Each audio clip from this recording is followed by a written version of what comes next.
र यति बेला हाम्रो है सुमन हाम्रो सानो भाइ है केही दिन अगाडि उहाँ पूजाको लागि निर्वाणिक आश्रममा आउनु भएको थियो र आज चाहिँ उहाँहरू ब्याक टु होम घर जानु हुँदैछ। र सुमन भाइ यतिखेर तपाईँ कहाँ जानु हुँदैछ? घर फर्केको है। र अनि आज घर फर्किँदा कस्तो लागिरहेछ हजुरलाई? खुसी हुनुहुन्छ? ल राम्रोसँग जानु होला, सेफ जर्नी।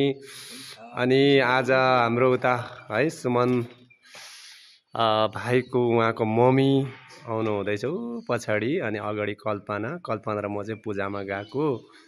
अनि हाम्रो उहाँको नाम चाहिँ फिफ्रानी साप म्याडम हुनुहुन्छ र आउनु हुँदैछ।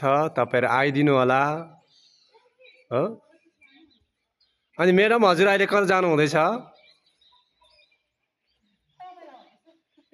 जयप्रेम म्याडम कहाँ जानु हुँदैछ? ए हजुर कहाँसम्म आउनु भएको थियो? केही दिन अगाडि आश्रममा भएको थियो, अनि आज घर जानु हुँदैछ। अनि कस्तो लागिरहेछ त घर फर्किँदाखेरि? यस्तै छ, राम्रो लागिरहेछ। ल एकदम राम्रोसँग जानु होला हजुरको शुभ यात्रा अनि सेफ जर्नी भन्न चाहे है।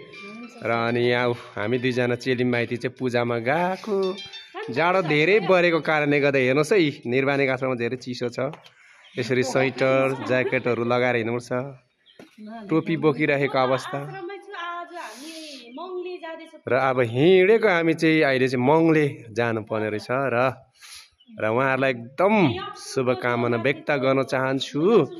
उहाँहरूको यात्रा एकदम राम्रो होस् है। सुमन भाइ तपाईँको यात्रा एकदम राम्रो होस् है। ल म्याडम हजुरको एकदम यात्रा राम्रो भएको होस्। जय प्रेम।